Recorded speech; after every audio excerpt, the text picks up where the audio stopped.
My name is Kaustubh Dawse. I am a Joint Secretary in the Government of Maharashtra. I am designated as an officer on special duty to the Chief Minister, and I consider this as my utter privilege that I have this opportunity. The opportunity to say something and be part of something so remarkable that we all are going to witness today. But before we start, as it is in our tradition, before any pursuit of learning, we invoke the blessings of Ma Saraswati, the goddess of knowledge. May this ceremony today be the light that illuminates young minds and bridges continents through the power of education. I'm going to request all the dignitaries to please light the lamp and play floral tributes to Ma Saraswati.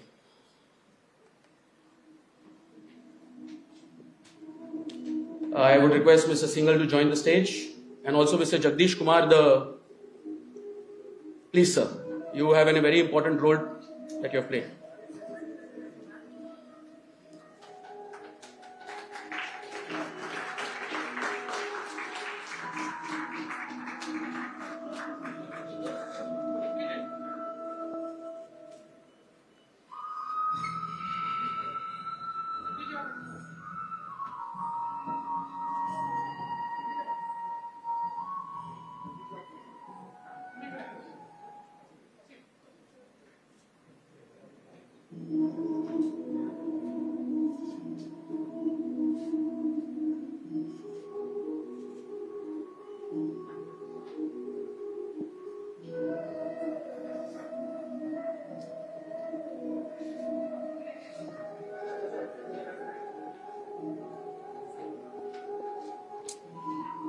Thank you so much.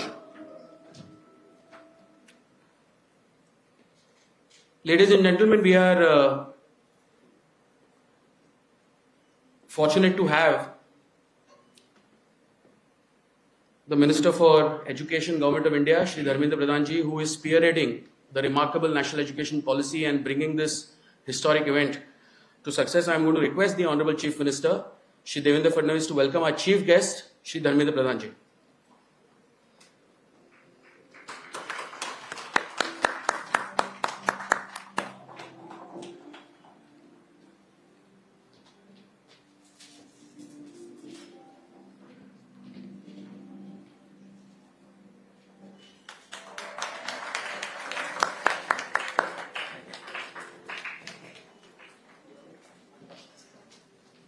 A plaque which defines our historic rise today.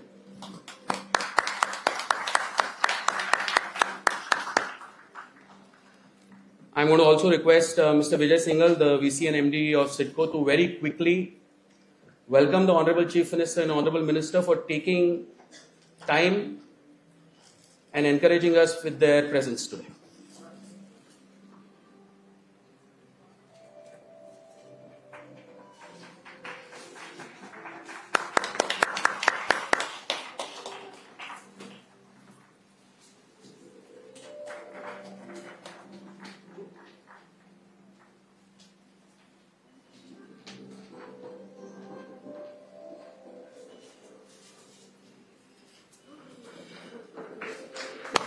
Shri Chandrakant Dada Patil, the Joint MD of CIDCO, if you could welcome Shri Joshi and Shri Gupta.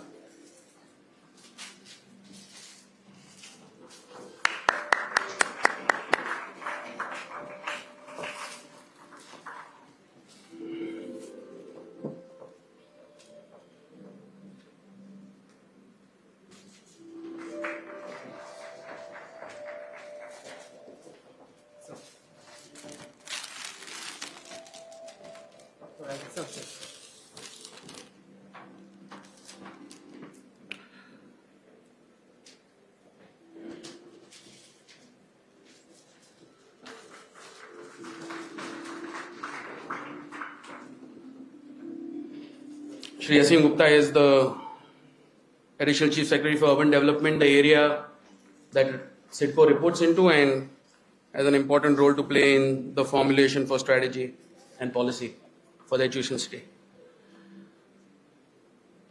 As we embark on this remarkable journey, a foundation and an idea that was laid back a couple of years ago on how to accelerate the economy of our state, led by the then Deputy Chief Minister and now Chief Minister Shri Devendra Fadnavis, and identifying an area and the necessary ecosystem in order to drive this important international EduCity initiative. In the next 7 minutes, the Vice Chairman and MD of CIDCO is going to walk you through what this remarkable place holds for every great university in the world. Shri Singhal.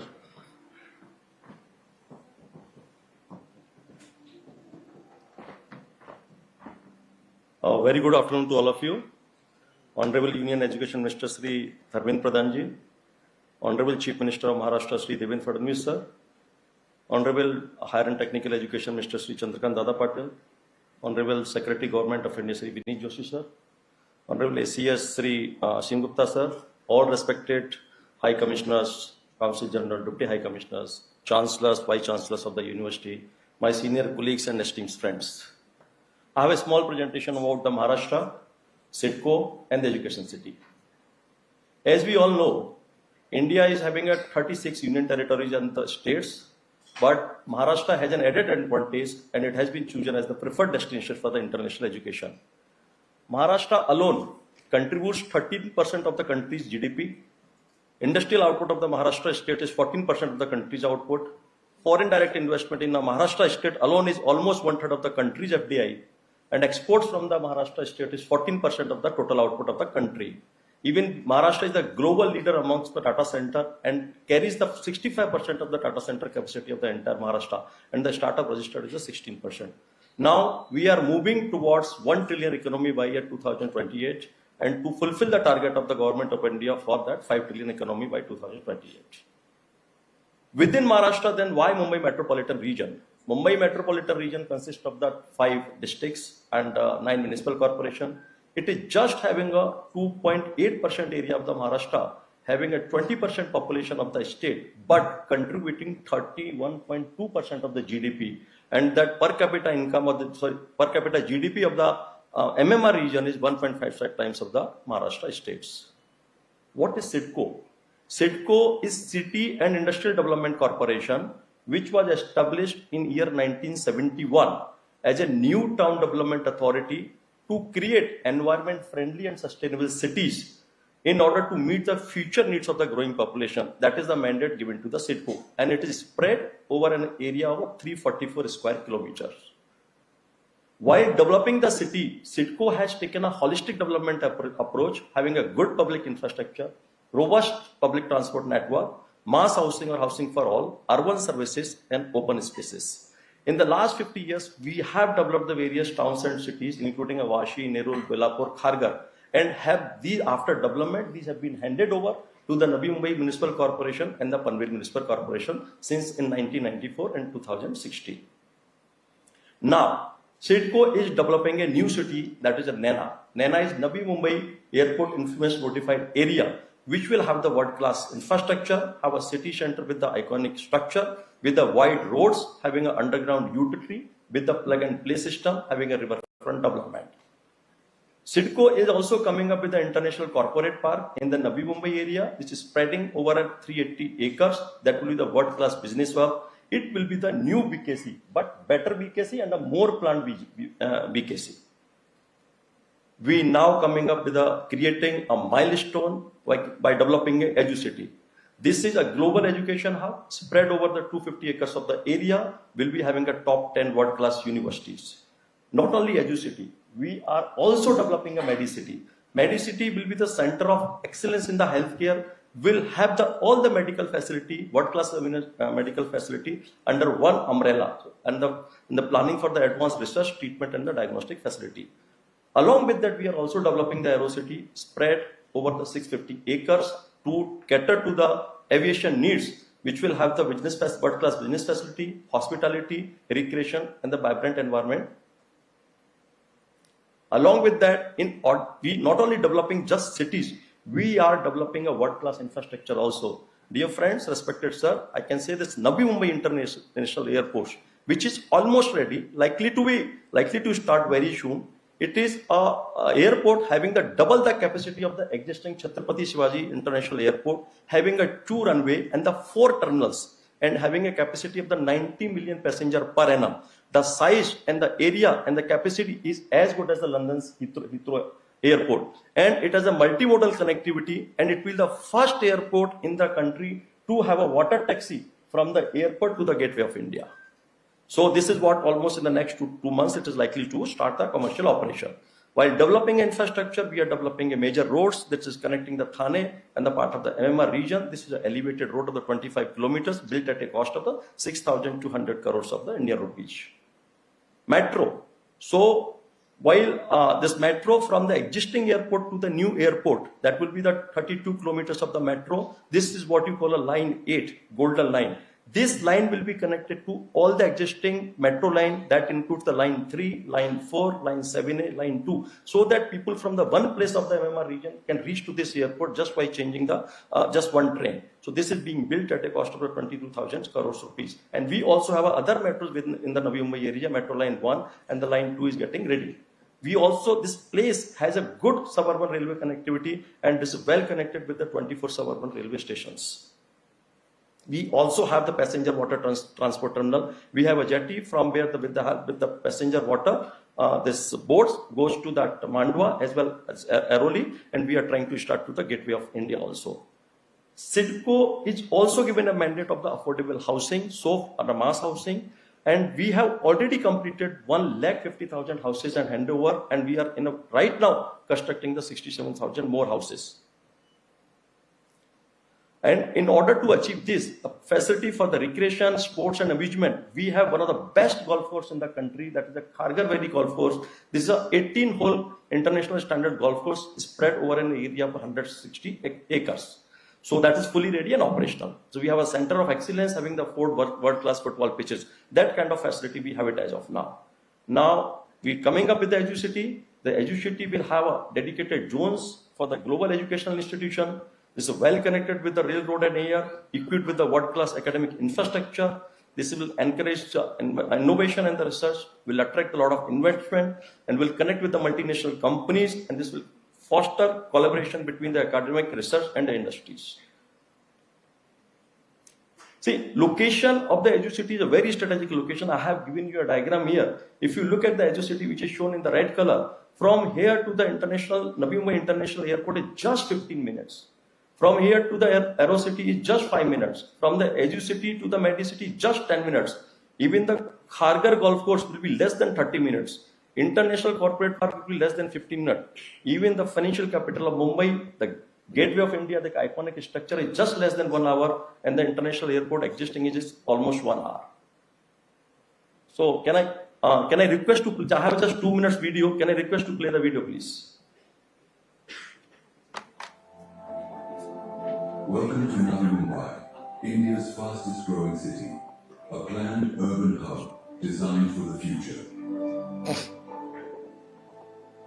In close proximity to India's financial capital, Mumbai, Navi Mumbai can be reached under 30 minutes through the newly built Atal Setu.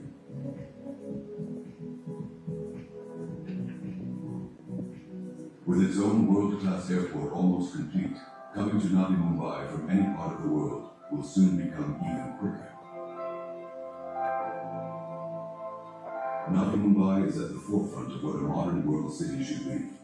International airport, wide multi-lane highways, train and metro connectivity, 18-hole golf course owned by CIDCO, Center of Excellence, and proximity to the Jawaharlal Nehru Port. Entertainment, shopping, security and safety. The newly built Mumbai Trans-Harbour Link seamlessly connects India's financial capital to its most ambitious satellite city, reducing travel time to under 30 minutes. Navi Mumbai has all of this and more. And at the heart of this visionary city lies an idea, an EduCity, which would cater to the ever-growing needs of the Indian student population. EduCity will provide you direct access to India's untapped reservoir of youth population. It will also connect you to India's economic powerhouse, home to multinational industries, offering unlimited research and collaboration opportunities. EduCity is within the 5-kilometer radius of the Navi Mumbai International Airport and adjoining the National Highway, giving EduCity Company are the upcoming sports city, Medicity, Aerocity, and the International Corporate Hub, making Navi Mumbai an ultra-modern growth cluster for the country. With great foresight and planning, all these elements give Navi Mumbai an edge over any other upcoming city in the country. It's the perfect time for you to take advantage of this opportunity. Join us at EduCity, where your university becomes a part of the news story and enrich your legacy of excellence.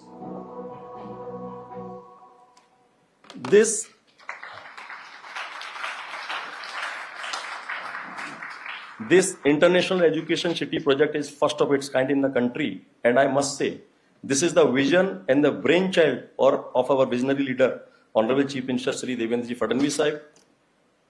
I am privileged to get this opportunity to develop this International Education City in country.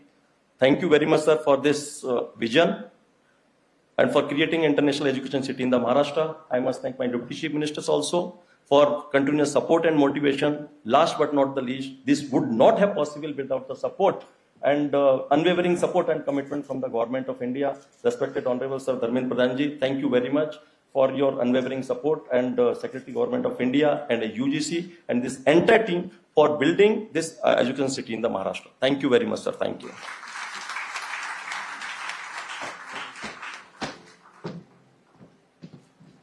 What a remarkable presentation indeed. Thank you, Shri Singhal, for your very inspiring presentation.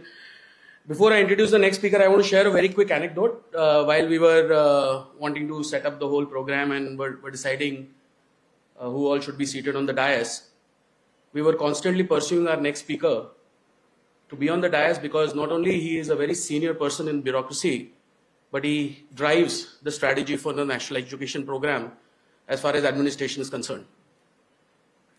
Humility is something that all bureaucracy should learn, and a great example in the Ministry of Education is Shri Vinit Joshi, our next speaker. Sir.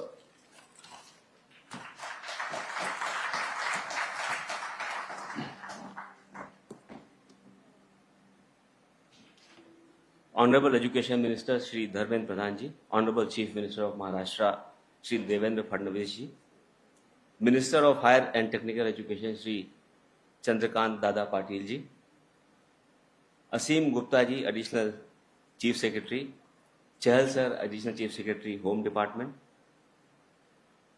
former Chairman of UGC, Professor Jagdish Kumar ji, Deepak Srivastava ji, Vice Chairman of University Grants Commission, Manish Joshi ji, Secretary of UGC, my colleague in the ministry, Armstrong Pame, my former colleague in the ministry, Shri Lakshminarayan Mishra ji, High Commissioner of UK and Consul Generals of USA, Australia and Italy, representatives from the foreign universities and officials from Government of India and Government of Maharashtra.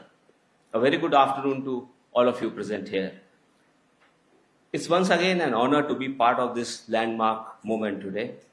Let me begin by expressing my sincere appreciation to Shri Vijay Singhal, MD SITCO, for the insightful presentation on Maharashtra Education City. The vision of creating a hub where global institutions, industries and learners converge is bold, forward-looking and full of promise. As Secretary of Higher Education and in-charge Chairman of the UGC, I feel immense pride in welcoming 5 prestigious foreign universities to India: University of York, University of Aberdeen, University of Western Australia, Illinois Institute of Technology and IED Italy. Their presence reflects a deep and growing trust in India's education ecosystem. It signals the beginning of an exciting new journey in international collaboration, and that too in Mumbai, a city full of energy, diversity and global ambitions.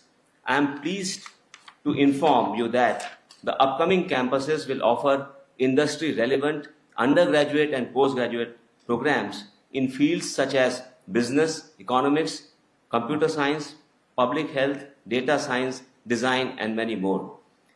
These are the disciplines that will drive India's development in the years ahead and shape the workforce of a Viksit Bharat. The letters of intent we are handing over today are part of a larger vision. Since the launch of the new National Education Policy in 2020, the Government of India has focused on making higher education more inclusive, multidisciplinary, flexible, and globally connected.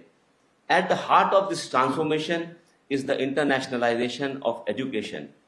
And as we complete 5 years of NEP 2020, its implementation, we are proud to have introduced enabling regulations to support this goal by opening up avenues and for collaboration and giving wings to the aspirations of India's vast and dynamic talent pool. Indian universities also can now form academic collaborations with foreign counterparts through joint, dual, and twinning degree programs. Our institutions are also growing global, with premier Indian institutions setting up campuses abroad, such as IIT Delhi in Abu Dhabi, IIT Madras in Tanzania, and now IIM Ahmedabad will soon be establishing a campus in Dubai. I am happy to inform that the UGC has recently notified equivalence regulations that provides a mechanism for recognition and grant of equivalence to qualifications obtained from foreign educational institutions. Equally significant and truly historic step towards advancing internationalization and bringing global education to the doorsteps of Indian students has been the introduction of regulations that allow foreign higher education institutions to set up campuses in India. UGC has acted not just as a regulator, but as a proactive facilitator. We have designed a streamlined, transparent, and time-bound process for evaluating proposals from top-ranked global institutions for setting up offshore branch campuses in India. To support this, we have built a dedicated digital platform, a one-stop portal that simplifies the entire application process. But beyond systems and regulations, we have made efforts to ensure that every application is handled with efficiency and sensitivity, and with a lot of responsibility. Every proposal is evaluated against clear eligibility criteria, upholding both fairness and academic rigor. We are proud to share that the applications of the 5 universities present here today were processed and cleared within a month's time frame by our standing committees. And here we are, within 3 months, handing over letters of intent. This reflects the speed, clarity, and the commitment with which India is welcoming global partnerships in education. To our partners from abroad, I want to say that you are now part of the Study in India initiative, not just as collaborators, but as valued members of our academic community. Through fast, fair, and future-ready regulations, India is signaling its intent to emerge as a global hub for higher education. This is a proud day, but also one of great responsibility. Expectations are high, but so is the spirit of partnership. Let us move forward with purpose, with collaboration, and with a shared belief in what we can achieve together. Thank you. Jai Hind.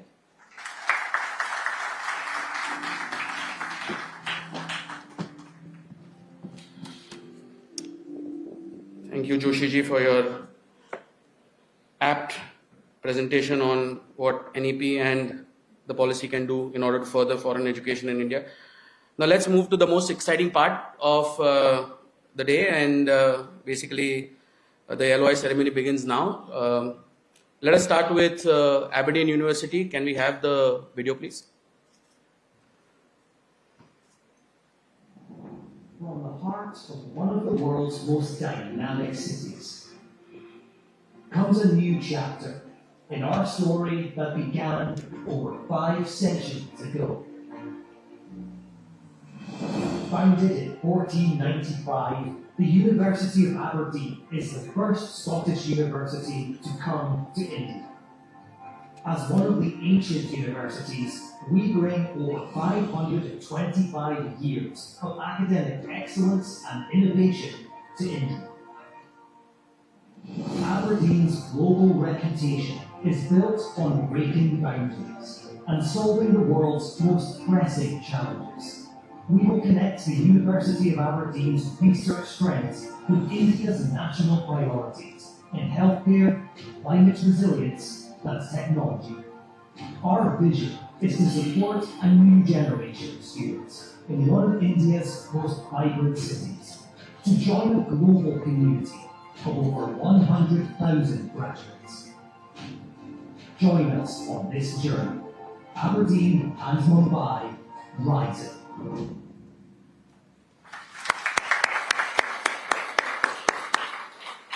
Founded in 1495, home to students over 130 nations, including a very vibrant Indian community, Aberdeen is deeply committed to interdisciplinary programs in the areas of health, sustainability, and AI.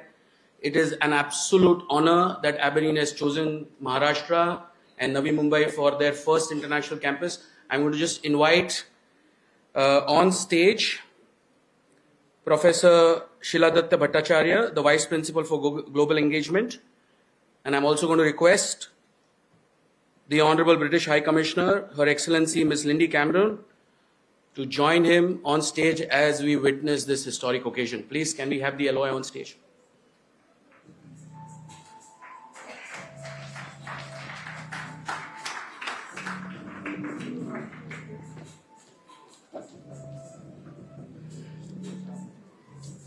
Mr. Singhal from SIDCO can join the stage.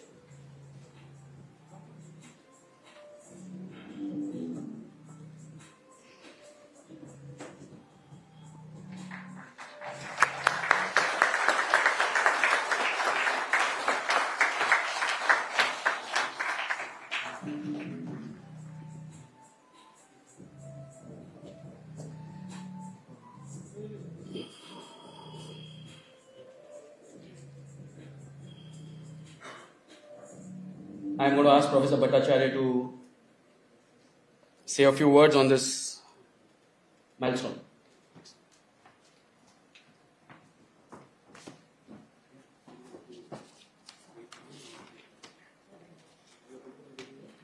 I'll be quick. Honourable Minister for Education, Shri Dharmendra Pradhanji, Honourable Chief Minister of Maharashtra, Shri Devendra Fadnavis ji, Shri Vineet Joshi, Acting Chairman UGC, Honourable Minister for Higher and Technical Education, Shri Chandrakant Dada Patil ji, other dignitaries, ladies and gentlemen. Before I start, my heartfelt condolences to all those caught up in the recent Ahmedabad Air India crash. It's a terrible tragedy, and I know it's touched us all.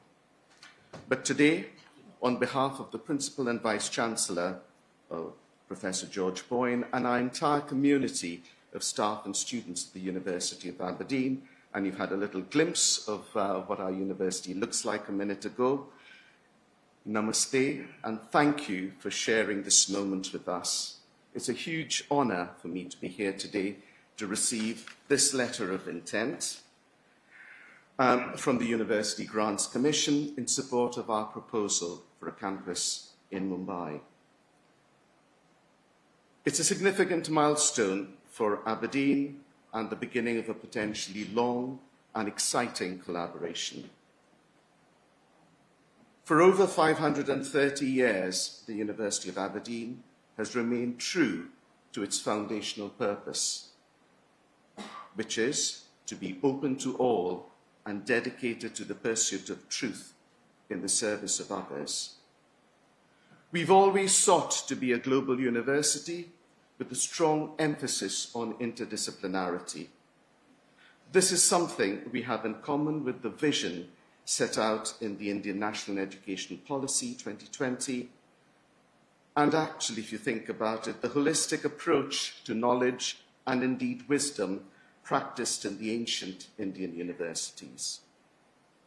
Today, we are particularly proud to be in Maharashtra with its ambitious plans for making Mumbai a hub for educational excellence. Mumbai is indeed rising, and anybody who's here today has absolutely no doubts about that.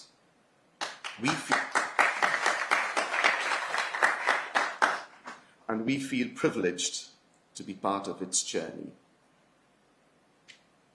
I've run out of time, so I can't mention everybody who's helped us in this journey so far, but you know who you are. Thank you all very much. It's wonderful to have worked with you. Look forward to collaborating with all of you in future. Thank you.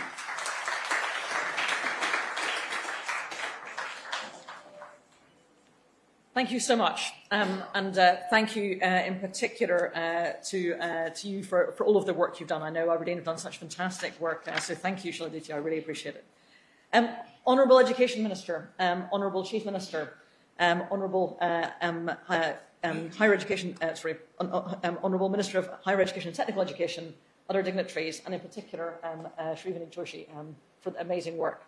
I just wanted to say thank you very much indeed for having me here. I'd like to start, if I can, just by expressing my sincerest sympathies to everybody and all the families who have been affected by the dreadful plane crash in Ahmedabad. I was lucky enough to have a few minutes yesterday with the Prime Minister to exchange condolences for the families of both the Indian and British and other families who've been affected by this. But it's been very heartwarming to see the amazing way that everybody has pulled together. And in many ways, I think it has made us feel stronger and more joined. That flight was a real connection between the UK and India, and the way that the first responders, the government, Air India, everybody has responded has been heartwarming to see in terms of the support we're providing to the families. So thank you. Our primary job in many ways is to support the families affected by the crash. But here we are to celebrate a different connection, and we are equally proud of the kind of connection that we see between the UK and India in education. It really is a symbol of the depth and breadth of the friendship between the UK and India. We know about the nearly 2 million diaspora of people of Indian heritage in the UK, but this is about the future connection between the UK and India. And it's wonderful in particular to see our first Scottish university deciding to set up here in Mumbai, one of the cities that matters most to us in terms of our connection. We're incredibly proud of the, I think, more than 160,000 students from India who've studied in the UK, but the potential for British universities to educate Indian students in India is absolutely huge, particularly in a state of the size and importance of Maharashtra. Education has been such an important connection, both at undergraduate and postgraduate level, and we're also so proud of the incredible reputation of British education. I think Alison was telling me that more than 38% of Nobel laureates have been educated in the UK. And so we're not only bringing just any universities, we're bringing universities that give people a world-leading education to try and enhance the offer here. And I'm particularly proud, as I say, of the University of Aberdeen, who are bringing the particular Scottish breadth of education, but also their more than 500 years of experience. They also have a particular reputation for being the university with the second highest student satisfaction across the UK. And so I know that the students who study here will have a fantastic experience. So thank you to the Minister of Education for his amazing vision. I think it's real testament to the new education policy that it has been possible to build this future partnership. And thank you to the Chief Minister for the amazing vision for what is going to be possible for education here in Maharashtra. We're really looking forward to seeing and hearing more from the University of Aberdeen about what they're going to achieve in the future. Thank you very much indeed.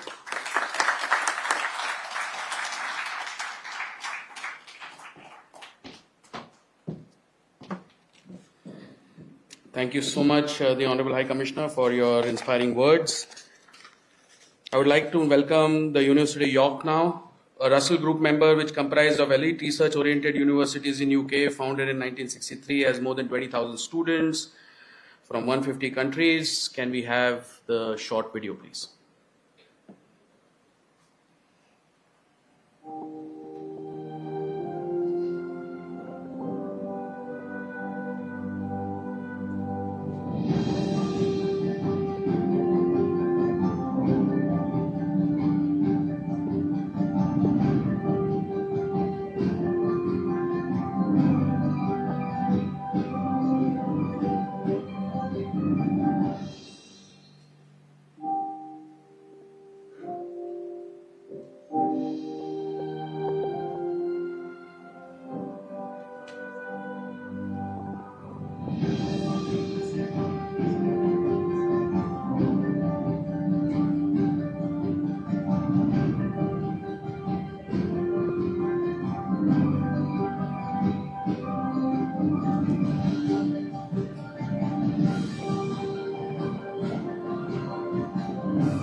It's my personal absolute honor to invite the Vice Chancellor, Professor Charlie Jeffrey from the University of York, and once again, the Honorable High Commissioner, Lindy Cameron, for the LOI handing over ceremony. Mr. Singhal, you can join the stage from that side.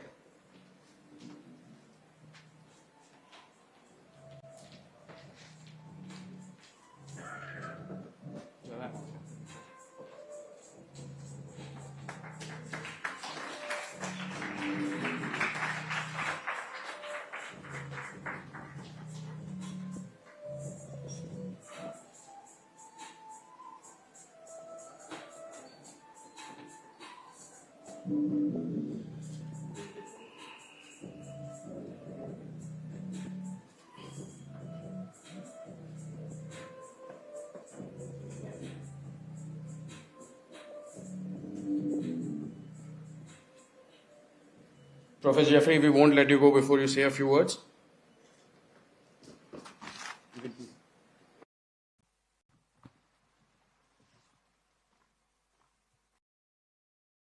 Honourable Chief Minister of Maharashtra, Shri Devendra Fadnavis. Honourable Union Minister of Education, Shri Devendra Fadnavis. Honourable Shri Chandrakant Patil, Shri Vinay Joshi, Shri Asim Gupta. Distinguished guests, colleagues and friends, it's an immense honour to stand before you as the University of York receives the letter of intent to establish its international campus here in Mumbai. It's a true testament to our connection and friendship with India, which is brought to the fore at times of need, and none more so than now. I'd like to record our deepest sympathies for all those affected by the awful Air India tragedy. Words cannot begin to describe the devastation and impact. But what's important is that we come together at times of sorrow and, if I may also say, in times of hope. And today gives me such hope of how our great nations can work together for a future that nurtures and advances knowledge for the benefit of our societies. We're here today to talk about how York can contribute to that future, and to thank you for the recognition that the UGC and the government has shown. York is proud to be one of only 4 universities in the UK ranked simultaneously in the national top 10 for research and awarded the highest gold standard for teaching excellence, alongside Oxford, Cambridge and Imperial College London. We come to Mumbai with that same uncompromising commitment to quality, as also evidenced in the last year by signal achievements by York alumni. The Nobel Prize in Economics for our economics alumnus Dan Asamoglu, the Booker Prize for our English and Philosophy alumna Samantha Harvey, and the US National Medal of Science for our biology alumna Helen Blau. But excellence alone is not enough. York is, first and foremost, a university for public good. We widen access for talented students, whatever their background, and we harness research for society's benefit. In Mumbai, we will build a research-intensive university offering outstanding student education, embedded in local industry and dedicated to the extraordinary dynamism of Maharashtra. Our early focus will align York's world-leading strengths with the state's priorities: artificial intelligence, healthcare, biotechnology, agri-tech, water quality, and befitting this great creative capital, the cultural and creative industries.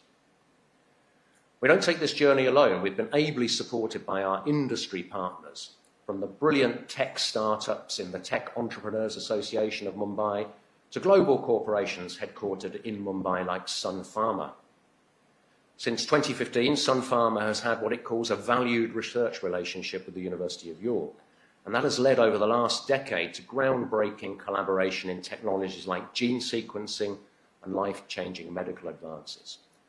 That's exactly what we mean by a university for public good: industry and academia working together to change lives. And speaking of partnerships, our bond with India is long-standing. And there's another unique connection between York and Mumbai, which some of you may not be aware of, and which shows that Yorkshire spirit and Mumbai flair have been teammates for decades. The great Sachin Tendulkar Mumbai's famous son, had his first and only stint in English county cricket when he became the first ever overseas player to be signed up by Yorkshire County Cricket Club in 1992. So I'm very pleased for our assembled dignitaries to bring the best wishes of Yorkshire County Cricket Club to Mumbai and Maharashtra, just as Headingley prepares to welcome India once again in the upcoming India-England Test Series. Their message reminds us that sport, like education, unites nations. Honourable Chief Minister, may I thank you for the generous support that your government has shown as we shape our plans, and let me record my gratitude once again to the Honourable Prime Minister, Shri Narendra Modi ji, whose vision for the national education policy has made endeavours such as ours possible. We look forward to serving the people of Mumbai and Maharashtra and together advancing knowledge for public good. Thank you so much.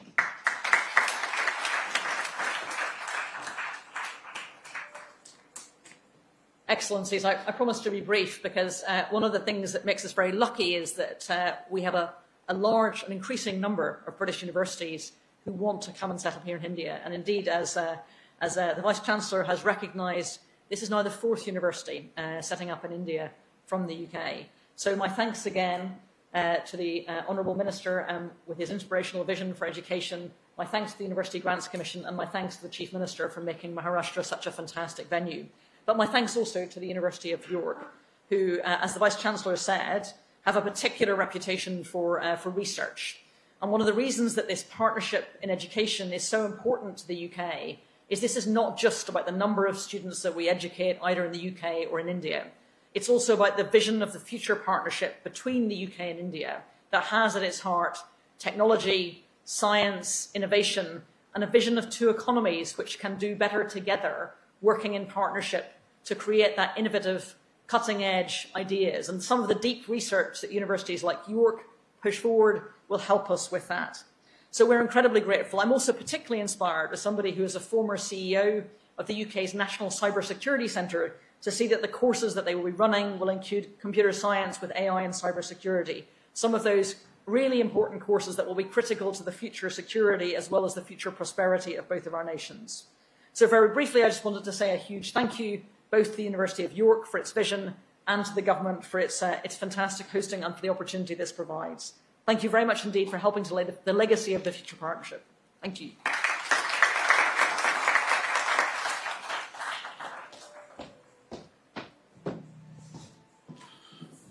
Thank you once again to both of you for sharing your views on this important occasion. Our next university, ladies and gentlemen, is an absolute pleasure to welcome the University of Western Australia, a top 100 globally ranked research intensive institution and a member of the Australian prestigious group of 8. The UWA will be the first group of 8, which is an Ivy League equivalent, establishing its campus in India. So it's quite a big milestone, ladies and gentlemen, and we can appreciate that stance from University of Western Australia. The Honourable Chief Minister will remember that when Roger Cook, the Deputy Premier, visited us in 2023, this was one of his vision that he wanted to build bridges between Western Australia and Maharashtra for education. Now the Honourable His Excellency Roger Cook is the Chief Minister, the Premier of Western Australia. I now welcome the Deputy Vice Chancellor, Guy Littlefair, and along with him the Honourable Consul General Paul Murphy to accept the LOI from Shri Vineet Joshi, Secretary Higher Education, Acting Chairman UGC.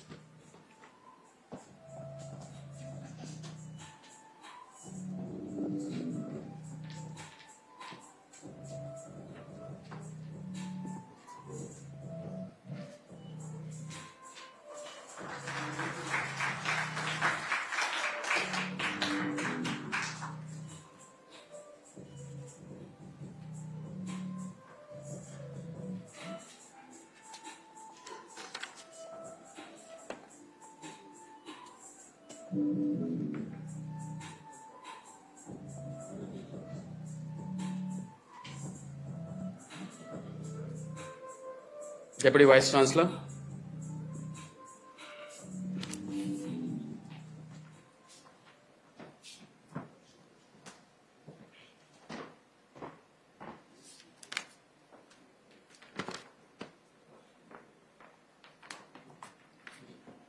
Kaya Wanju, Namaskar, and good afternoon, ladies and gentlemen. My heartfelt condolences go to the victims and family of Air India Flight AI-171 tragedy. Our thoughts are with you at this most difficult of times. The University of Western Australia is honoured to establish its first global branch campuses in India, marking a milestone in our shared commitment to higher education. As a member of the group of 8 leading research-intensive universities in Australia, we deeply appreciate the vision of the Honourable Minister Sri Devendra Fadnavis and Honourable Chief Minister Sri Devendra Fadnavis, whose dedication to education has created fertile ground for innovation. With immense gratitude, I accept the letter of intent from the University Grants Commission to establish UWA branch campuses both in Mumbai and in Chennai. This partnership will connect Western Australia's significant industrial expertise with India's dynamic economy, fostering bilateral, intergenerational opportunities. And as such, it further strengthens our commitment as a leading university in the Indo-Pacific Rim. As a highly ranked university, we envisage our campuses serving not only as centres of learning, but as hubs of innovation and as beacons of inclusion.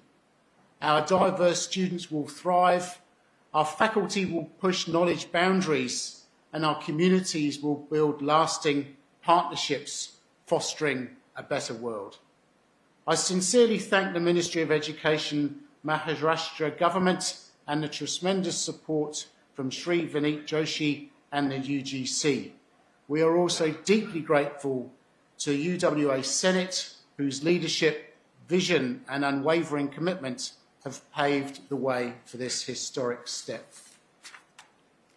And additionally, we appreciate the governments of Australia and the Government of Western Australia for championing global education collaboration. Afasara School and HCL Tech and Era Learning are our strategic partners here in India as we move forward together to help drive our vision. And as we embark on this journey, we do so with purpose, with passion, and perhaps above all, with pride. We look forward to working closely with all stakeholders to make these campuses beacons of opportunity and where collectively we will seek wisdom. Dhanyabad.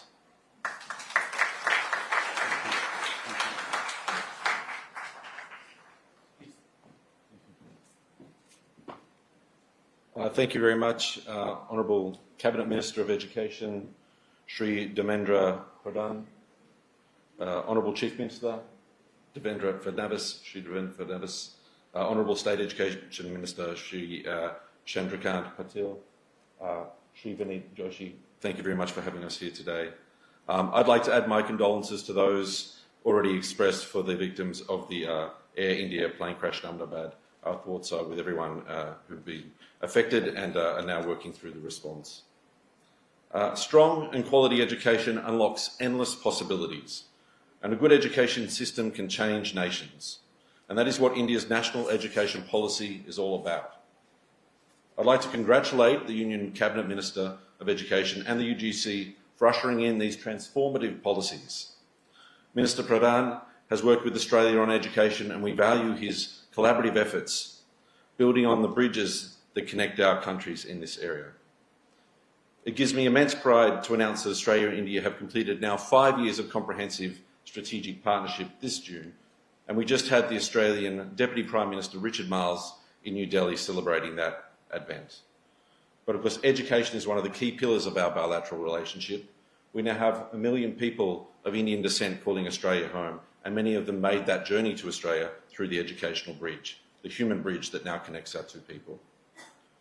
The University of Western Australia setting up a branch campus in Mumbai demonstrates the seriousness of our commitment. A globally renowned institute, this is University of Western Australia's first international foray, and we are proud that it is here in Mumbai in India. It follows on a legacy already of establishing campuses in India by Deakin University and the University of Wollongong in GIFT City. And in 2 more years, we expect to see many more coming with the good grace of the UGC and the Minister. Education and skilling are key priorities for Australia and Maharashtra. Recently, Curtin University signed an MOU with Gondwana University to offer skill development programs in mining and minerals. Monash University has a dual degree program with IIT Bombay. We are supporting skilling programs in Maharashtra with Indian partners, like developing solar technicians and supporting coaches to help India realise its Olympic ambitions. So, Honourable Chief Minister, Australia is keen to support you and your ambitions to transform Maharashtra into a powerhouse, not just for education, but other emerging and surging industries in renewables, health, agri-tech, and the other visions that you have in store. In India, about 1 million people turn 18 every month, and the scale and breadth of the skilling opportunity is enormous. I look forward to continuing to deliver on these objectives for a mutually beneficial partnership with India. As Prime Minister Albanese has recently said, Australia's relationship with India is stronger, deeper and more consequential than it has ever been, but there is much more to come. Thank you very much, and congratulations to you all here today.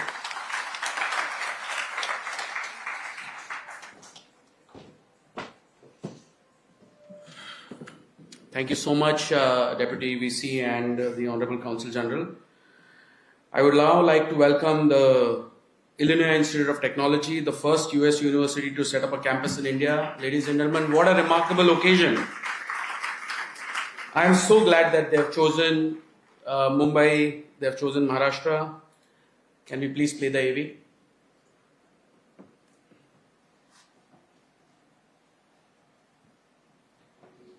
Illinois Institute of Technology was born different. In 1890, when education was denied to the underrepresented in society, community leader Frank Gonzalez delivered his $1 million sermon, casting a vision for a new kind of university that would provide technological education to people of different backgrounds. The challenge was met with Philip Danforth Honors donation, and Illinois Tech began its journey to educate and to ignite the power of difference to make a difference. Whether from Chicago, Dublin, Sudan, or Seoul, the collective power of our students' backgrounds has always come together to make a difference. Here, the dedication of faculty and staff, sparks of innovation grow from ideas that can change the world into breakthroughs that will change the world. From our alumni like Martin Cooper inventing the cell phone in 1973 to today, where Rohit Prasad has brought Amazon Alexa to life, we have been creating new technologies that have forged human connection. We attract innovators because we are innovators. From changing the world with technology to changing the trajectories of our students and their families, we at Illinois Tech are dedicated to building the future that we want to see.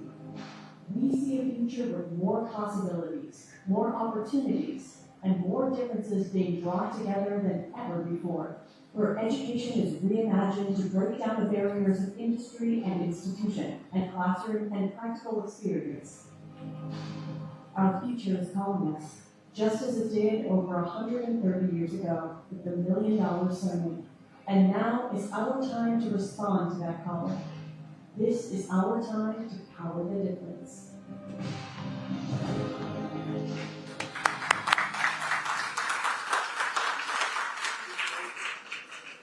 It is an absolute pleasure to invite President Raj Echambadi, someone we interacted for the first time in January, and welcome again. And with him, our very, very close friend and the US Consul General, Mike Hankey.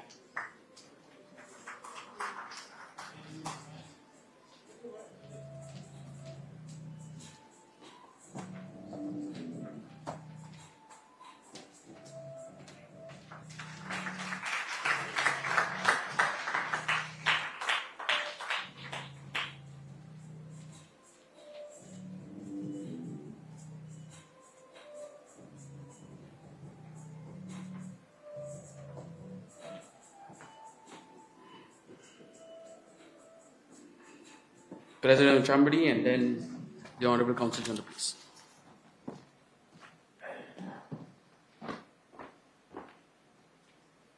Honorable Chief Minister Fadnavis ji, Honorable Pradhan ji, Honorable Patil ji, Joshi ji, and Gupta ji, and other dignitaries here. Namaskar good afternoon. It's a profound honor for me to represent Illinois Tech at the cusp of what I think is a very transformative moment, the launch of America's first university in India, the original land of Nalanda, often called as the first world's residential university. And it's also very deeply personal to me. As somebody who was born and raised in Tamil Nadu, India, and who has been educated both in India and the United States, this is the culmination of a long-term dream to bridge these two democracies through education. And as you saw in the video, Illinois Tech has been an opportunity engine for over 130 years. And it's not a statement for us. It is validated by national and global recognition. As recently as a month ago, Carnegie Foundation and the American Council of Education named us as an opportunity college, only one of 5 STEM institutions in the United States to be afforded this honor. And our undergraduate salaries 8 years after graduation is number 1 in the state of Illinois among the 10 elite institutions to have made this designation. And this is, not a one-off recognition for us. Last year, Wall Street Journal recognized us as number 1 in terms of salaries for our undergraduates. And we bring this legacy to Mumbai. And for a while, we have been following Prime Minister Modi's transformative vision of the national education policy in order to make India a collaborative hub of global collaboration and a hub for becoming a knowledge superpower. And we are very grateful for that national education policy because we are here. And as importantly, we also think it is a validation of what we have been doing in India for a long time. We have been taking students from India, educating them in Chicago, and we have one of our illustrious alums, Jamshid Godrej, representing here. A son of Mumbai, might I add. But more importantly, since 1996, before Netflix was Netflix, we have been educating the Indian students by sending video cassettes and training them to become technical engineers, if you will. Again, our Mumbai campus will be a beacon for excellence in terms of student success. We promise we will co-create with researchers, industries, and communities and work with our fellow global institutions in order to create a global ecosystem of excellence. Our presence here extends beyond imparting knowledge from Chicago or importing our global networks. We will also act with humility and respect and learn from India and our incredible history and legacy of abundant intellectual capital. An initiative of this magnitude cannot happen without many people. So I want to, at the outset, thank our Consul General Mike Hankey, Honorable Mike Hankey, and to the American government for enabling us to do our mission every day. And I also want to tell you one unknown fact. Consul General Mike is very fluent in Tamil. So he can actually make a speech in Tamil right now. But I want to thank the Ministry of Education. I want to thank the UGC, the Maharashtra government, Chief Minister's office. Kaustubh, thank you. Ashwin and the Emeritus team. And last but not the least, I would be remiss if I did not thank the Consul General for Chicago, for the Indian government in Chicago, Sri Somnath Ghosh, who has been a fountain of wisdom and support for us. In closing, I'm very optimistic about our Mumbai campus being a beacon of excellence and serving as a Bharat opportunity engine. Thank you.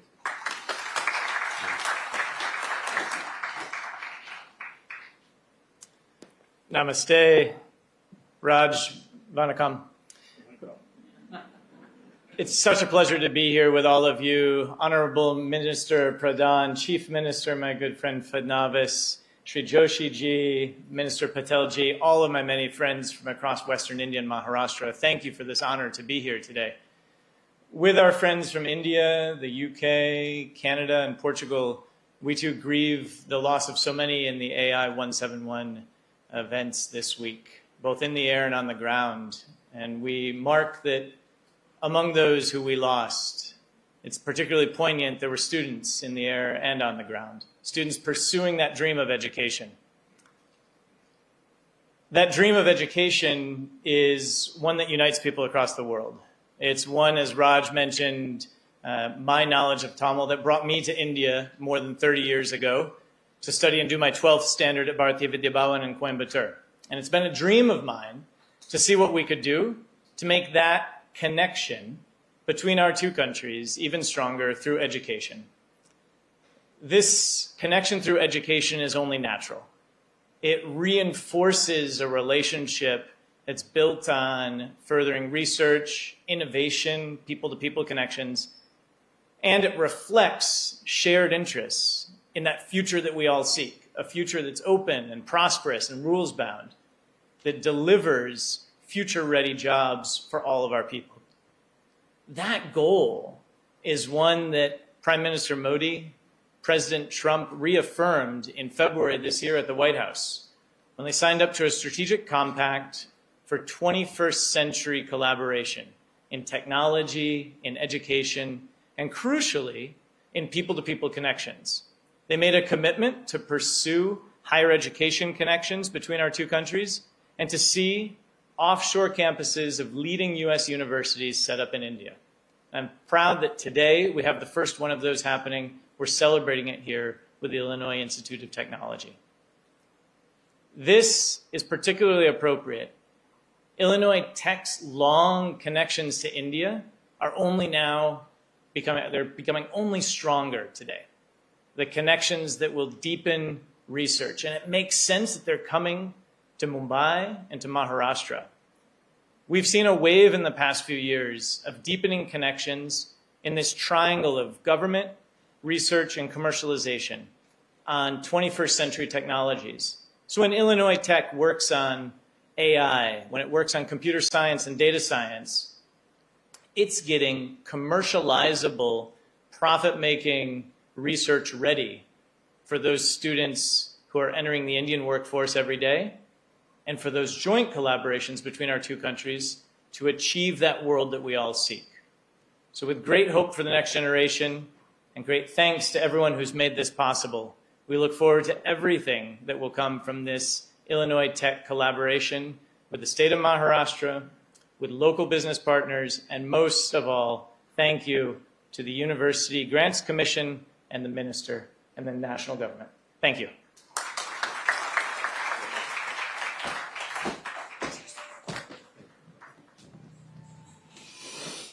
Thank you, Mike. Thank you, President Raj Atimadi, for your inspirational words.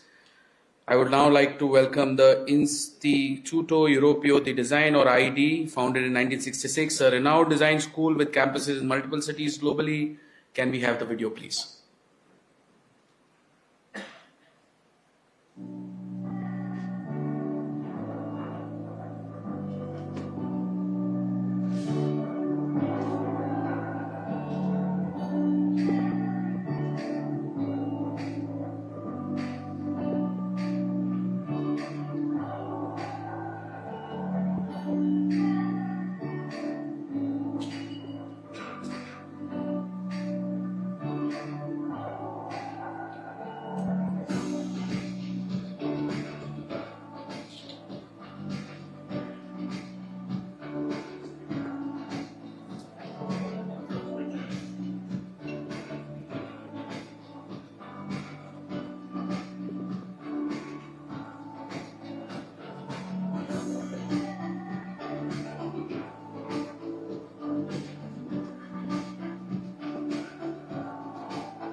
IED is one of the foremost design institutions in the world. It's my great privilege to invite Dean Ricardo Balbo and Counsel General Walter Ferra for the LOI. Please come.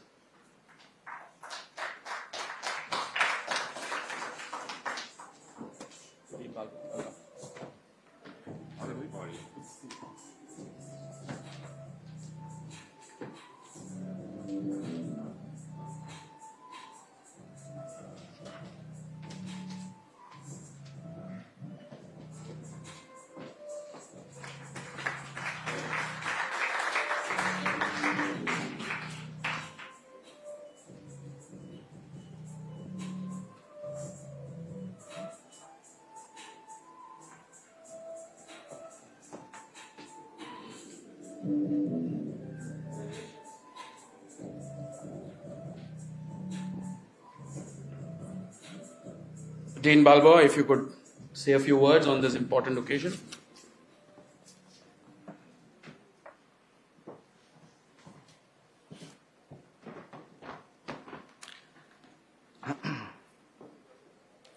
Good afternoon. It's a really important moment for me personally. So, Honorable Chief Minister, Honorable Minister, Honorable Chairman of UGC,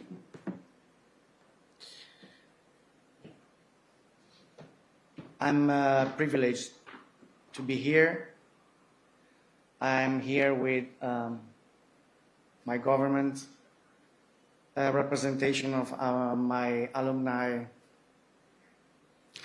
But I'd like to start this speech using 15 seconds of my remarks with a silent moment for the victims of the disaster that just happened. So please, if you don't mind,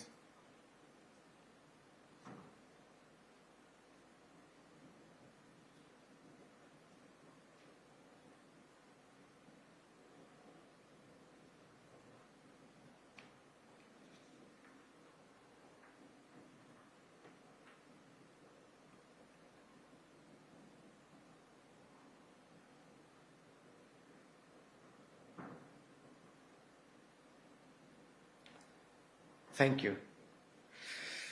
My institution is an institution that was born in 1966 in Milano and is an Italian institution run by a foundation, so it's a no-profit institution. We cover all the aspects and all the disciplines related with design, so design and fashion. There are other words that are like the buzzwords of our big project and idea. Industry engagement, transdisciplinarity among the arts, made in Italy, of course, social impact, sustainability, and commoning. And these are the buzzwords that we use and we bring in our idea of education wherever we do.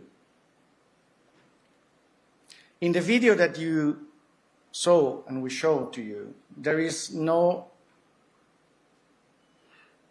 nothing related with India, because what we think is that a school has to be written with the place where you are.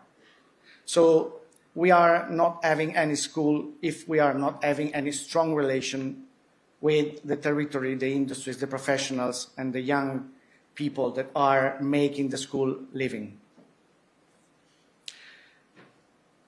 I like to share with you the meaning of design. Design is a Latin word, comes from Latin. Actually, it's an English word, but comes from Latin. And whatever comes from Latin comes from Sanskrit, that basically comes from here. Design roughly means understanding the signal that no one is able to understand and helping other people to address solutions. In fact, design, signum, was the word that was used by in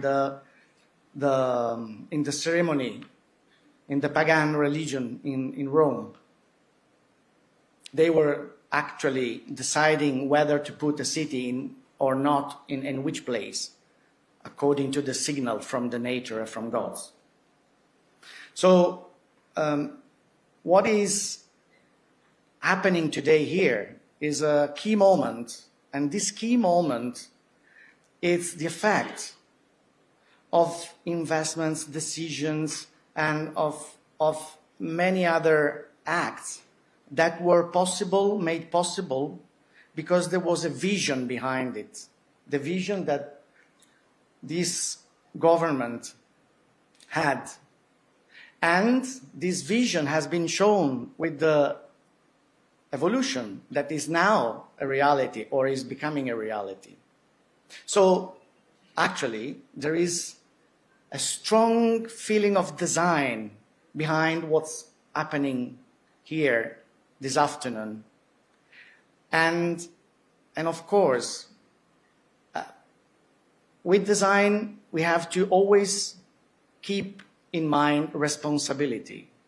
So the vision that this government took and put forward has a strong impact in terms of responsibility, not just in this country, but globally. So normally I'm not that emotional when I'm giving a speech, but I feel this responsibility now also on the shoulder of my institution and myself personally. And I feel entering in a new community, the Indian academic community.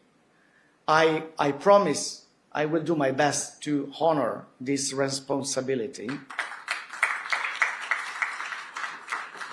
because it has the effect of a strong vision. At the end, everyone knows in this room that education is first of all a matter of responsibility. Thank you very much.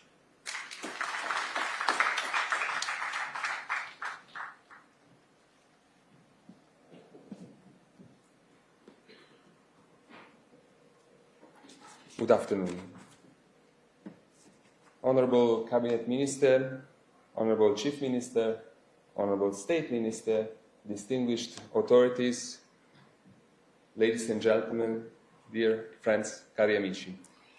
First of all, let me join on behalf of the Italian government and the Italian community here in Mumbai the condolences for the tragic events in Ahmedabad. Our thoughts and prayers are with the families of the victims. Today, it's a great honor and pleasure for me to be here to celebrate the official approval of the new higher education course of the Istituto Europeo di Design here in Mumbai. This is not only an academic milestone, but also a meaningful step forward in the already vibrant cooperation between Italy and India in the field of higher education, creativity and design. The Istituto Europeo di Design represents a true expression of Italian excellence, and since its foundation, almost 60 years ago, as we have seen in the video, it has built a remarkable history of success, becoming a point of reference for generations of students, including many talented young Indians, who over the years have attended the courses in Italy. These students have contributed to building a long-standing connection between the Istituto Europeo of Design and India, a relationship based on creativity, mutual imagination, and shared passion for design. With its international vocation, the Instituto is now looking with great interest of establishing a stronger presence in India, as you have said. In this perspective, Mumbai represents a natural choice, a dynamic city that embodies the diversity, the creativity, and the entrepreneurial energy that can stimulate and host the multiple lines of expression that the IED nurtures, from fashion design to jewelry, from interior design to visual arts and beyond. So the presence of the Istituto Europeo of Design in India is also clearly an expression of Made in Italy, a synthesis of creativity, craftsmanship, innovation, and quality that can successfully meet and interact with the incredible world of Indian tradition and contemporary development in these sectors, contributing to the growth and evolution of both our countries in these strategic fields. I would like to express my appreciation to the University Grants Commission for its support and vision, to the whole government of Maharashtra and the Chief Minister for their commitment and determination in bringing this ambitious project to life here in Mumbai. As a Consul General of Italy, I see this initiative as a concrete example of what our bilateral cooperation can achieve when it is driven by shared values, mutual respect, and a forward-looking vision. I wish the faculty of the IED, and especially the students, of course, every success in this new adventure. May this be just the beginning of a long and fruitful journey of collaboration, creativity, and shared growth between Italy and India. Thank you very much.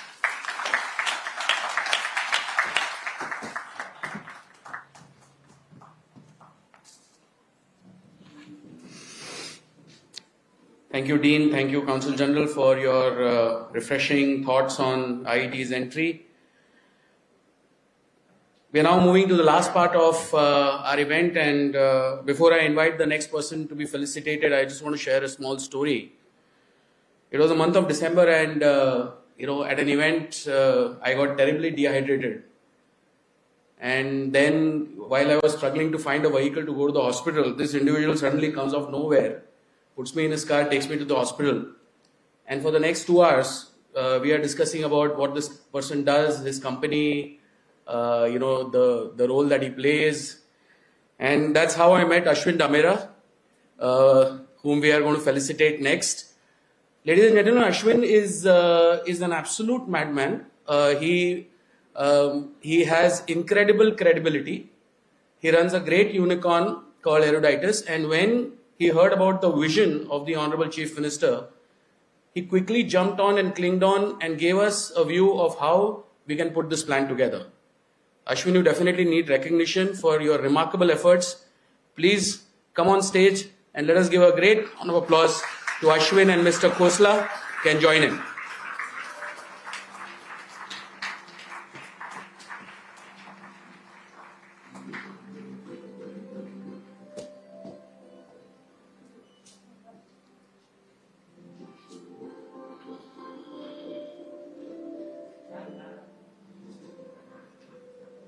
Ashwin runs a unicorn called Eruditus.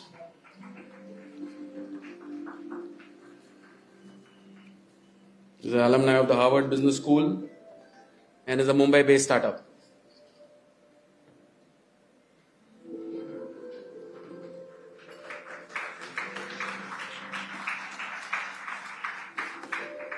It's a good occasion to say something, Ashwin.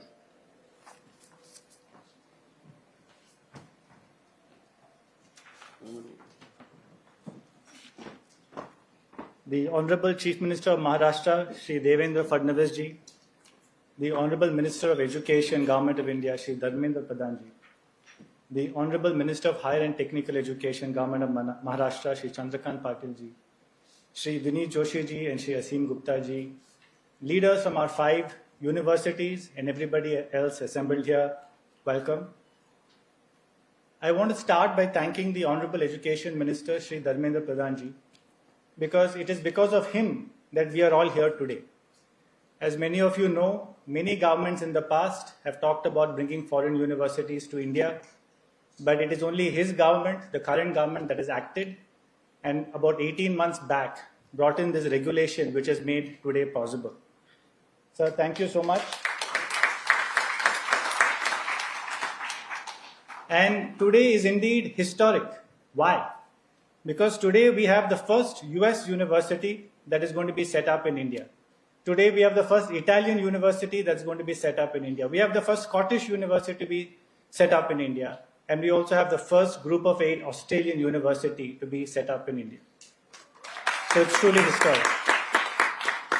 Sir, the youth of this country will be grateful to you because they no longer need to pack the bags and go abroad like some of us had to do. to get a high quality global education. That global education is now available in India. Thank you, sir. Of course, I must also thank the Honorable Chief Minister of Maharashtra, Shri Devendra Fadnavis ji, because within a few days of this regulation being passed, I got a call from his office. Shri Kaustubh Dabse, by the way, he's an incredible person as well. He never sleeps. This call must have come at 3 a.m. And he said that this is the vision of the Chief Minister of Maharashtra is to make Maharashtra and Mumbai #1 destination for foreign universities. And that the government will do everything possible to support this. And I am happy to state with all sincerity that the government of Maharashtra and the Chief Minister have walked the talk.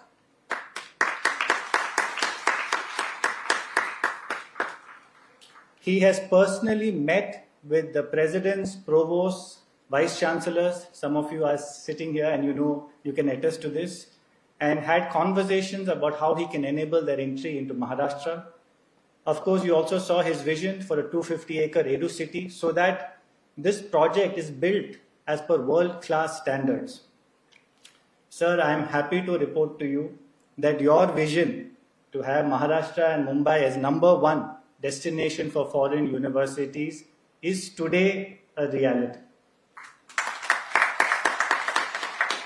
In fact, I may as an aside also note, since we have Dharmendra Pradhan ji also here, that what you are witnessing today is the benefits of a double-engine Sarkar. To the 5 universities, we have a very exciting journey ahead of us. Through research, teaching, and collaboration, we have a large role to play in the future of India. And I say we because my company, Eruditus, is an India partner for 4 of these universities. And I really want to wish all of us involved a lot of luck and success. Today on stage, we have Ma Saraswati, the goddess of knowledge. And so perhaps it will be appropriate to share these wishes with a small shloka to her in Sanskrit. Saraswati namastubhyam varade kama rupini vidya arambam karishyami siddhir bhavatu me sada. I will translate. Saraswati namastubhyam basically means, O goddess Saraswati, the goddess of knowledge, vidya arambam karishyami. We are starting a very important endeavor in the field of knowledge. Siddhir bhavatu me sada. Please bless us all with success. Thank you.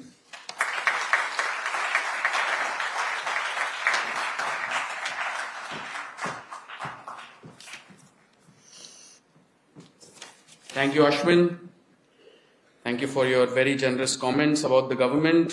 I now have the opportunity, with a deep privilege and honor, I welcome the true champion of India's education reforms, the one and only, the Honorable Union Education Minister, Shri Dharmendra Pradhan ji, to address the audience on this historic occasion.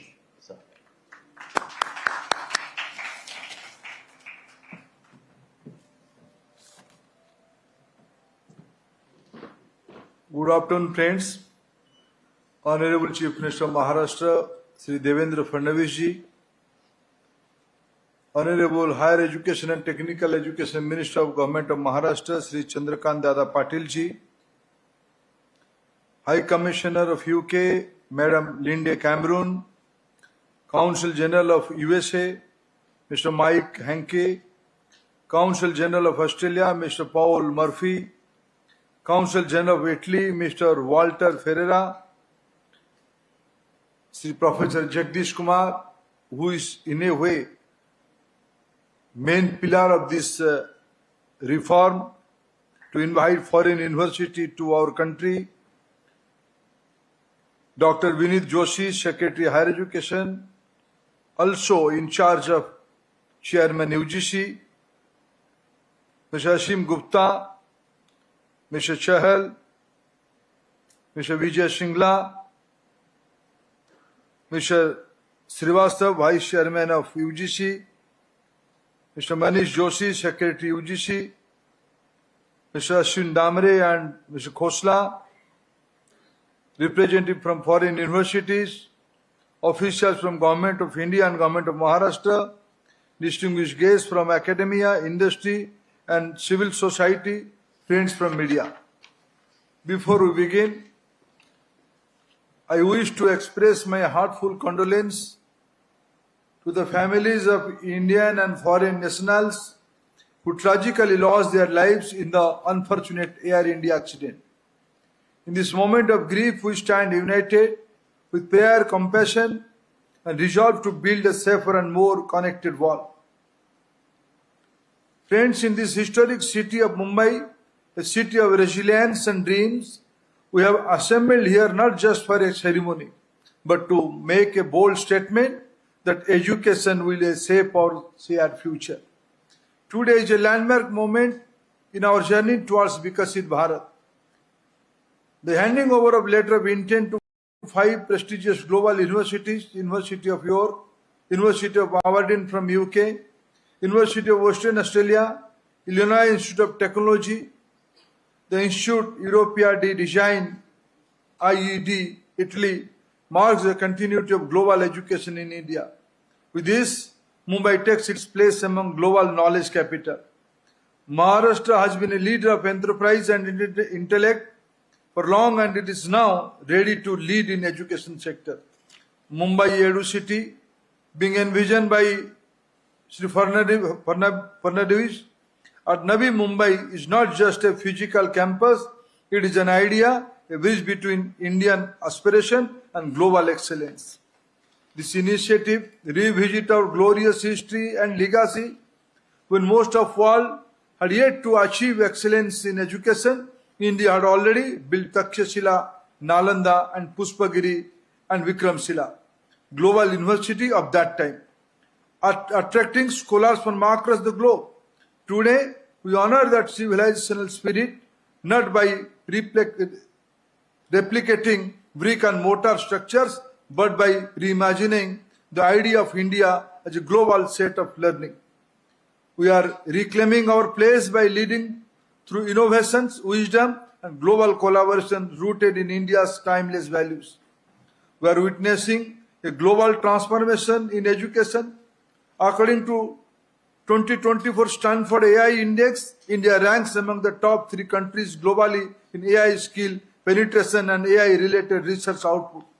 According to Australian Strategic Policy Institute, a critical technology tracker, India now ranks among the top 5 countries in 45 out of 64 critical technologies, with major advances in fields like biological manufacturing and distributed ledger technologies. In Global Innovation Index, India's position is 39th from 81st in 2015. Today, India accounts for nearly 50% of all digital payments globally, with more than 18 billion digital transactions logged in the last month itself. We rank number 1 in global fintech adoption at a rate of 87%. India today stands tall as the world's 4th largest economy and a rising knowledge superpower. This is why the world is looking at India not just as a destination but as a knowledge partner. This is India's moment. We are not just inviting foreign universities, we are co-creating ecosystem of innovation, entrepreneurship and research. The National Education Policy 2020 laid the foundation of this shift. It is committed to internationalization of Indian education, not as an afterthought but as a policy. NEP 2020 envisioned India as a global study destination, encouraging top international universities to establish campus here with empowering Indian institutions to expand globally. This vision is not just about access, it is about making premium global education available at an affordable price. We are not just inviting the world to India, we are offering the best of India to the world. We aim to realize Honorable Prime Minister Modi's vision of positioning India as a global knowledge destination. We have simplified the regulations. We are enabling joint degrees, dual and twinning programs, academic credit mobility, and institutional autonomy. Our approach is clear, open, inclusive, ambitious, and confident. We used to be future ready. And we have been encouraging signals. University of Southampton, UK is ready to begin classes in Gurgaon, campus next month. We have also issued letter of intent to the University of Liverpool to set up a campus in Bengaluru last month. Two Australian universities, Deccan and Wollongong, are already operational in Gift City, Gujarat. At the same time, leading Indian institutions are going global. IIT Madras in Zanzibar, IIT Delhi in Abu Dhabi, and IIM Ahmedabad and IEFT expanding into Dubai. Many more Indian universities are going overseas. This reflects a growing two-way movement of ideas, talent and trust. India is not just participating in global education ecosystem, we are shaping it. And today, we are honored to welcome 5 more institutions to global repute in this journey. Each brings with it a legacy of academic excellence, a culture of innovation, and a spirit of collaboration. Whether it is design and creativity, artificial intelligence, business and entrepreneurship, or environmental science, these universities will offer Indian students and education of global standards right here at home at affordable cost. This move will also allow international students to come and experience India. Its diversity, dynamism, deep civilizational roots, and above all, learn in an environment that is both globally ambitious and deeply rooted in Indian values. As we look ahead, I see Mumbai, especially Edu City in Navi Mumbai, emerging as a city where finance and technology meet education and research. Global minds meet Indians' roots and students become leaders not just in India but also the world. India, home to the world's largest youth population, holds immense potential for growth and transformation. We have 300 million students with 40 million in higher education. Over the last 10 years, we have added 490 universities and 8,100 colleges. Our gross enrollment ratio in higher education is all set to record for substantial rise with a vision of go to 50% by 2035. We are not just consuming technology, we are creating it. We are not just exporting talents, we are nurturing at scale. But beyond the numbers lies a simple truth. Our students are not waiting for opportunity, they are ready for it. What they need are launch pads. Platform like Mumbai Edu City can become gateway to global careers and global innovations. Friends, as we welcome our global partners to India's evolving education landscape, I wish to share a few aspirations that reflects the spirit of the National Education Policy 2020 and our collective commitment to the Sustainable Development Goals. We envision deep, long-term partnership, not just physical campus, but vibrant ecosystem of knowledge creation. NEP encourages collaboration through joint degrees, faculty exchange, credit mobility, co-designed research programs. We hope this partnership will become transformational for students, faculty, and institutions on both sides. Besides, we hope your presence in India will further the cause of equity and inclusion and envision the Sustainable Development Goal 4 and NEP emphasize on access. Let us work together to ensure that deserving students, regardless of their geography, language, or background, can access global learning opportunities through scholarship, outreach, and digital enablement. Also, we invite you to align your academic offerings with India's national priorities, such as artificial intelligence, sustainability, climate action, healthcare, innovation, and digital public infrastructure. Let us make it not just a model of university expansion, but a model of global co-creation. A model where institutions from across countries come together to serve learners and communities guided by shared values and mutual respect. Under the visionary leadership of Honorable Prime Minister Narendra Modi ji, we are advancing the internationalization of education by bringing global standards to Indian students and positioning India as a preferred destination for learners worldwide. As we make 5 years of implementation of National Education Policy 2020, next month, this milestone exemplifies the spirit of Sankalpa se Siddhi, the journey from resolution to realization. It strengthens our shared goal of empowering youth and enabling innovation-led growth through education leading to Vikasit Bharat. I congratulate the leadership of all 5 universities the government of Maharashtra, SIDCO, UGC, and other agencies. Let us this EduCity be a living symbol of Vasudhaiva Kutumbakam, where knowledge known no boundaries and learning serves humanity. I am confident that under the able leadership of Honorable Chief Minister of Maharashtra, Shri Devendra Fadnavis ji, and his team, the EduCity will transform the landscape of learning in India, will become living example of what the world and India can build together. A space where co-create knowledge, shape global citizens and inspire new possibility for the future. Mumbai will now be synonymous with educational excellence along with finance and commercial hub. Thank you, friends.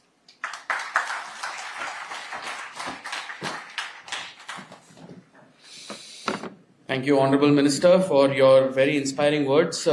Your leadership, putting together the NEP, strategizing it, has really helped us see this day today. Thank you. Ladies and gentlemen, the person who gave you the coastal road, the Atal Setu, the Navi Mumbai airports, making Maharashtra the largest economy, 516 billion, the data center capital, the startup capital, and the one who put together this entire scheme of things, inspiring us to make Mumbai and Navi Mumbai the international education capital. Please welcome Shri Devendra Fadnavis.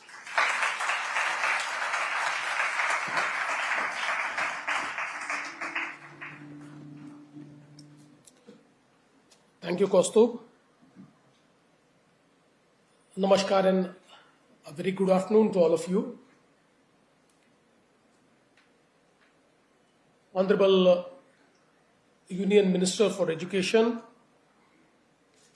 Shri Dharmendra Pradhan ji, my colleague Chandrakant Dada Patil, Shri Vinit Joshi ji, Shri Asim Gupta ji, Honorable High Commissioner of UK, Honorable Consul General of US, of Australia, of Italy, Honorable Vice Chancellors, all the members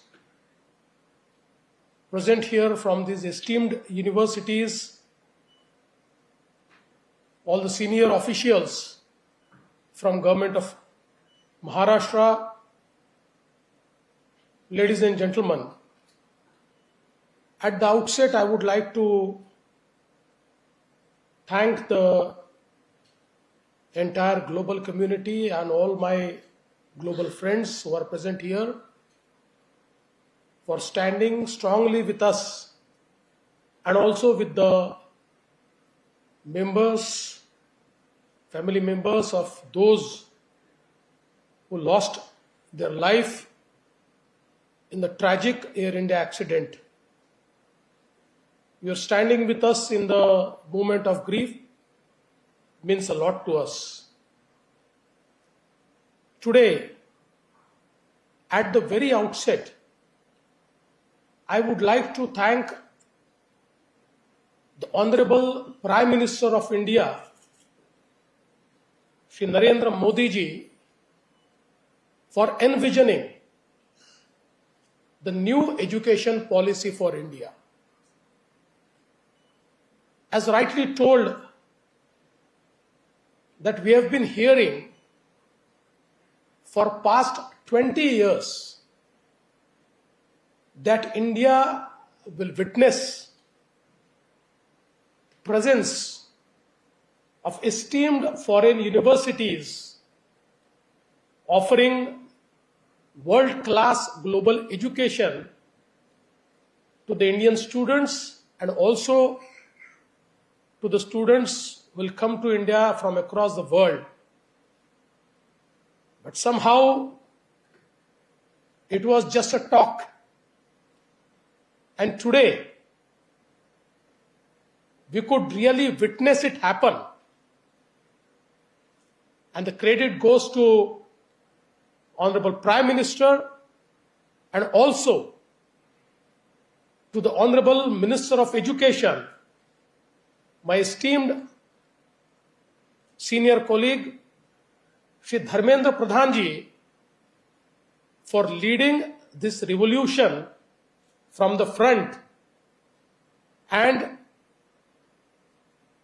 today, when we are standing here and giving LOI to 5 global esteemed universities, I must thank the Government of India, Minister Dharmendra Pradhan ji, and also the UGC for actually making this happen in shortest of time, in just 1 month. I think it is also a testimony to the speed of the Modi government that all these universities are receiving the LOI today. I'm very happy that universities like the University of Aberdeen, with over 500 years of academic excellence, the University of York, a leader in research and liberal education, the Illinois Institute of Technology, a beacon for science, technology, and entrepreneurship, the University of Western Australia, known for mining, life sciences, and global innovation, and the Istituto Europeo di Design, IED, bringing the elegance of Italian design and creativity to Indian soil. Let me welcome all the 5 universities to the state of Maharashtra and to this beautiful city of Mumbai, which is financial, commercial, and entertainment capital of India. You have added lot of value to this city and this state. So thank you very much. I must also thank my friend Ashwin, who has been absolutely instrumental in building the bridge between the universities and our government. And today here we are exchanging the LOI. This idea of creating a world-class EduCity came to our mind when we understood that NEP has really opened the doors for global education institutions to locate themselves in our country, in India. And we always wanted Maharashtra and Mumbai to be the global education hub.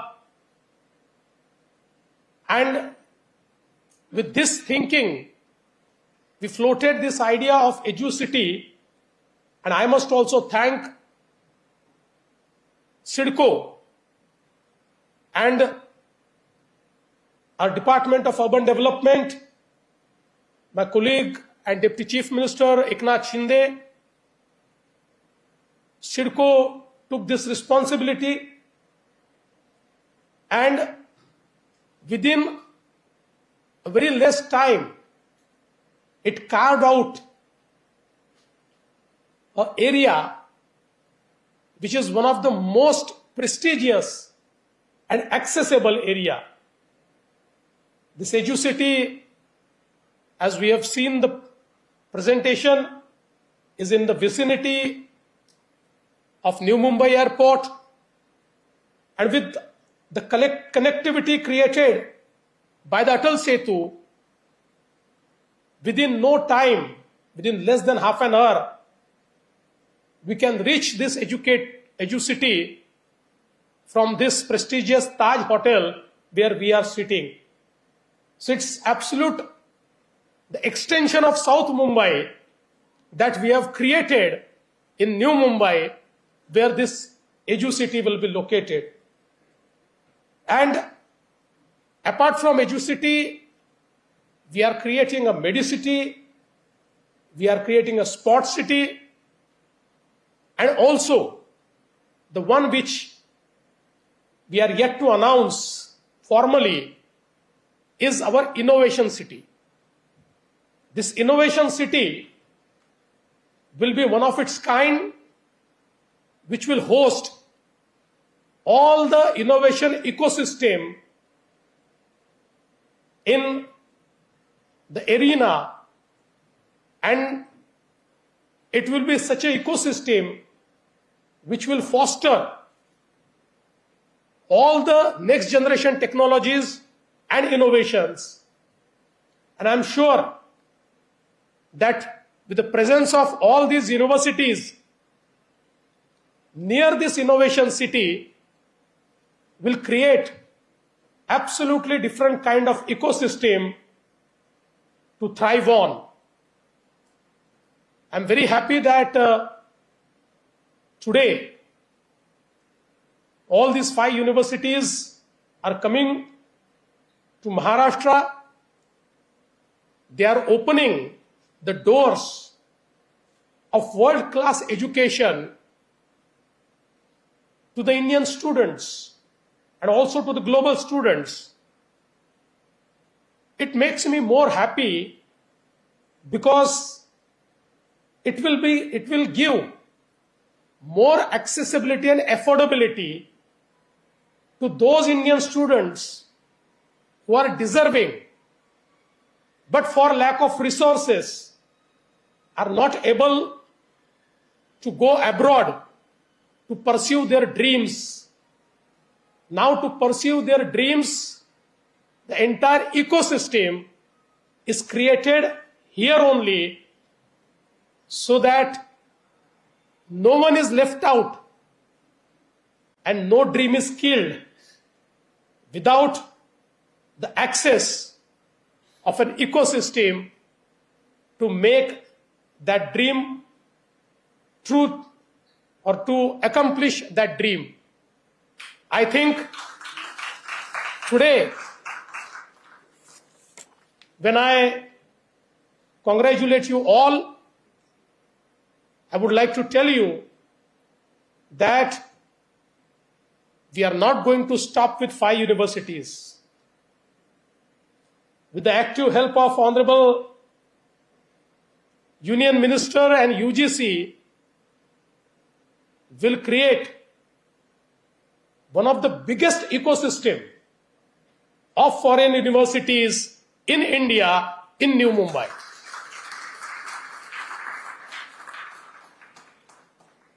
At the end, I would like to say, we say in Sanskrit, Sa Vidya Ya Vimuktaye. That means true knowledge is that which liberates. With this initiative, we are liberating potential, liberating dreams, and liberating the future where India is not just a consumer of global education, but a co-creator of the global future. Thank you. Jai Hind, Jai Maharashtra, Jai Bharat.